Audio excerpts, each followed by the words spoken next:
Om Sai Ram. This is Sai Satcharitra chapter 27. This chapter covers the following: granting a consecrated book, Baba's blessings in the form of the Bhagwat and Vishnu-Sahasra Nama, Dixit's Vitthal vision, Gita Rahasya, and the Khapardes. This chapter describes how Sai Baba blessed his devotees by granting them religious books after he had consecrated them, and a few other stories. Preliminary: when a man dives into the sea, he gets the merit of bathing in all the sacred rivers. Similarly, when a man takes refuge at the feet of the Sadguru, he gets the merit of bowing to the Trinity, that is Brahma, Vishnu and Mahesh, and also the Para-Brahma. May victory be unto Shri Sai, the wish-fulfilling tree and the ocean of knowledge, who gives us self-realization. O Sai, create in us a regard for your stories,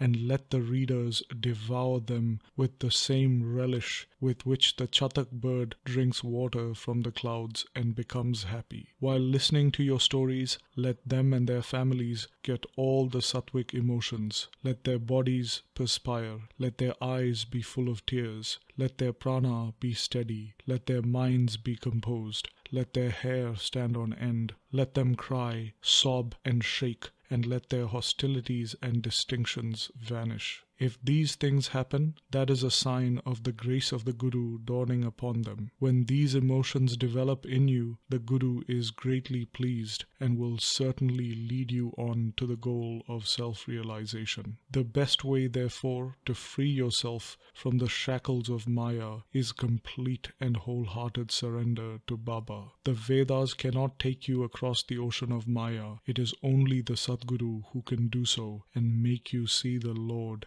in all creatures. Granting a consecrated book. The variety of methods by which Baba imparted advice has already been mentioned in the previous chapters. In this one, we shall deal with one such method. It was the habit of some devotees to bring religious books they wanted to study to Baba and to have them consecrated by him. While reading such books every day, they felt that Baba was with them. Kaka Mahajani came to Shrirdi with a copy of the Eknathi Bhagwat. Shama borrowed the book to read it and took it with him when he went to the masjid. There, Baba took it from him, touched it, and after flipping through a few pages, gave it back to Shama and asked him to keep it with him. When Shama said that it belonged to Kaka and that it had to be returned, Baba said, No, I have given it to you, and you better keep it with you for safe custody. It will be of use to you. In this way, many books were entrusted to Shama. Kaka Mahajani, after a few days, brought another copy of the Bhagwat and gave it to Baba. Baba then gave it back as prasad and asked him to preserve it well, and assured him that it would benefit him greatly. Kaka accepted it with a bow. Shama and the Vishnu-Sahasra Nama. Shama was a very close devotee, and Baba wanted to bless him by giving him a copy of the Vishnu-Sahasra Nama as prasad. This was done in the following way. Once, a Ramadasi, a follower of the saint Ramdas, came to Shirdi and stayed there for some time. Every day he woke up early in the morning, washed his face, bathed, and then, after wearing saffron-colored clothes and besmearing himself with sacred ashes, read the Vishnu-Sahasra Nama, a book that gives 1,000 names in praise of the Lord Vishnu, held second in importance to the Bhagavad Gita and the Adhyatma Ramayana, the esoteric version of Rama's story with faith. After a few days, Baba thought of favoring and initiating Shama with the Vishnu-Sahasra Nama. He therefore called the Ramdasi and said to him that he was suffering from intense stomach pain and that unless he took Senapods, a mild purgative drug, the pain would not stop. And thus he requested the Ramadasi to go to the bazaar and bring the drug. The Ramadasi closed his book and went to the bazaar. Then Baba descended from his seat, came to where the Ramadasi had been sitting, and took the copy of the Vishnu-Sahasra Nama. Then he returned to his seat and said to Shama, O Shama, this book is very valuable and efficacious, so I present it to you. You must read it. I once suffered intensely and my heart began to palpitate and my life was in danger. At that critical time, I hugged this book close to my heart And then, Shama, what relief it gave me. I thought that Allah Himself had come down and saved me. So I give this to you. Read it slowly and read one name at least daily, and it will do you good. Shama replied that he did not want it, and that its owner, the Ramadasi, who was a mad, obstinate, and irritable fellow, would certainly pick a quarrel with him for taking the book. Besides, as he was a rustic, he could not clearly read the Sanskrit letters in the book. Shama thought that Baba wanted to set him up against the Ramadasi by this act of his,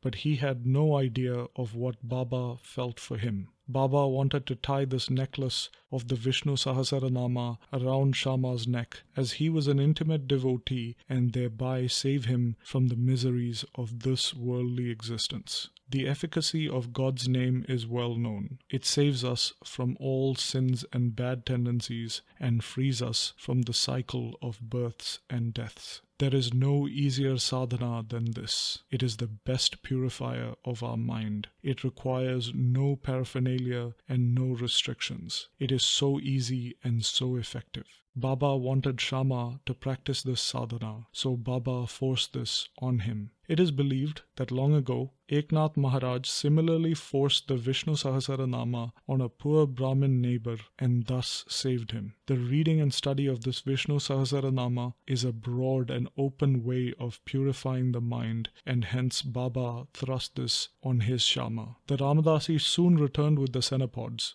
Anna Chinchanikar, who was then present and who wanted to play the part of Narada, the celestial sage who was notorious for setting up quarrels between gods and demons, informed the Ramadasi of what had happened. The Ramadasi at once flared up. He came down on Shama with all his fury. He said that it was Shama who had asked Baba to send him away under the pretext of a stomachache and thus took the book. He began to scold and abuse Shama and remarked that if the book was not returned, he would dash his head before him. Shama calmly remonstrated with him, but in vain. Then Baba spoke kindly to him as follows. O Ramadasi, what is the matter with you? Why are you so turbulent? Is not Shama our boy? Why do you scold him unnecessarily? How is it that you are so quarrelsome? Can you not speak soft and sweet words? You read these sacred books daily, and yet your mind is impure and your passions uncontrolled. What sort of a Ramadasi are you? You ought to be indifferent to all things.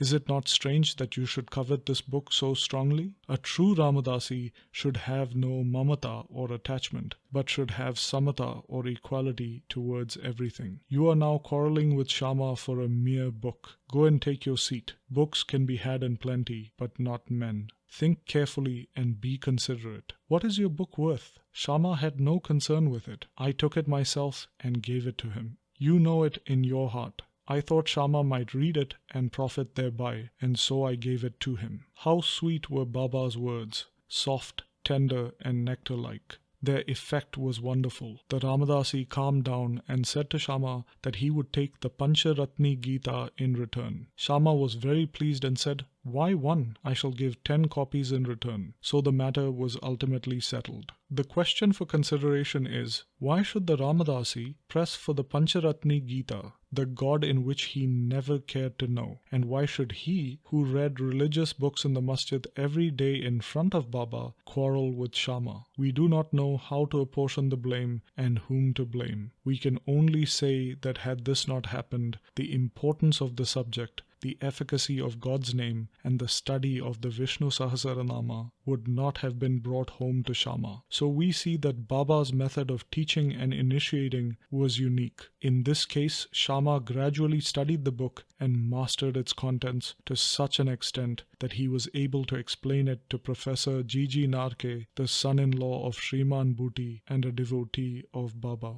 Dixit's Vitthal vision. One day, while Kakasaheb Dixit was meditating, after a morning bath in his wada at Shrirdi, he saw a vision of Vitthal. When he went to see Baba afterwards, Baba asked him, "Did Vitthal Patil come? Did you not see him? He is very elusive." hold him fast. Otherwise he will give you the slip and run away. Then at noon, a hawker came there to sell pictures of Vitthal. Mr. Dixit was surprised to see that the form of Vitthal he saw in his vision exactly matched that in the picture. And he was also reminded of Baba's words. He therefore bought a picture willingly and kept it in his shrine for worship. Gita Rahasya. Baba always loved and encouraged those who studied Brahma Vidya or metaphysics. Bapu Sahib Jog once received a parcel via post. It contained a copy of the Gita Rahasya by Lokmanya Tilak. Carrying it under his armpit, he came to the masjid and prostrated himself before Baba. The parcel accidentally fell at Baba's feet. Baba asked him what it was. It was opened and the book was placed in Baba's hands. He paged through the book casually for a few minutes and took a rupee from his pocket, placed it on the book and handed both to Jog and said to him, "Read this in its entirety and you will benefit greatly."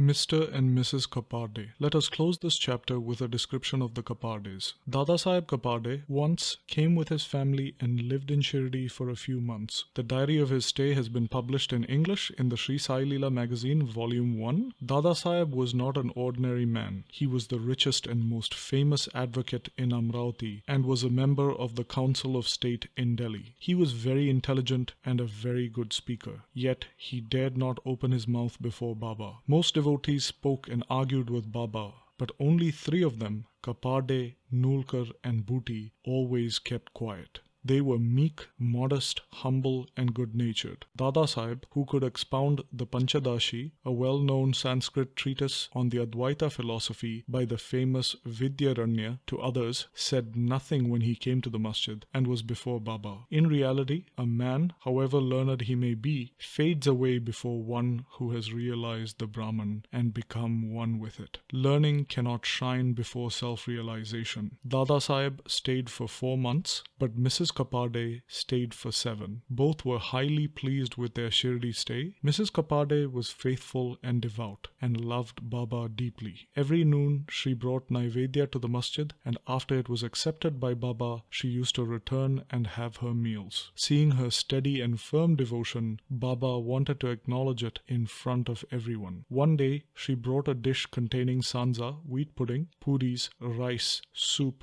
kheer, that is rice pudding, and a few other items to the masjid. Baba, who usually waited for hours before eating anything, immediately got up, went to his dining seat, and removing the outer cover from the dish, began to partake of the food zealously. Shama then asked him, "Why this partiality? You throw away the dishes others bring and do not care to look at them, but this you draw to you earnestly and do justice to it? Why is the dish of this woman so sweet? This is a problem for us." Baba then explained, "This food is really extraordinary. In a former birth, this lady was a merchant's fat cow that yielded a lot of milk. Then she passed on and took birth in a gardener's family, then in a Kshatriya family, and then married a merchant. Later, she was reborn in a Brahmin family. I am meeting her after a very long time, so let me take some sweet morsels of love from her dish." Saying this, Baba did full justice to her dish, washed his mouth and hands, belched as a mark of satisfaction, and resumed his seat. Then she bowed before Baba and began to shampoo Baba's legs, and Baba began to talk to her and knead her arms, which were shampooing his legs. On seeing this reciprocal service, Shama began to joke and said, "It is going on well. It is a wonderful sight to see the god and his devotee serving each other."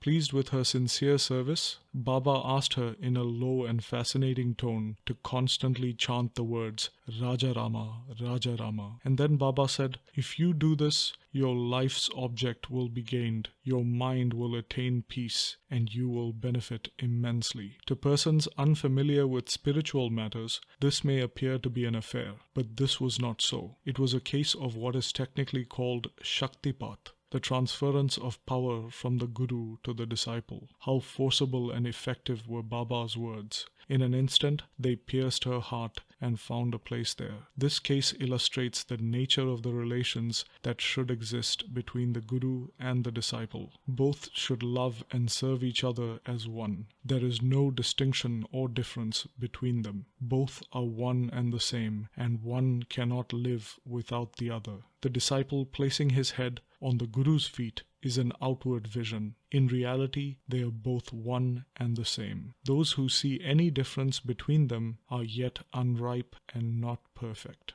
Bow to Shri Sai, peace be to all. And this brings us to the end of Sai Satcharitra, chapter 27.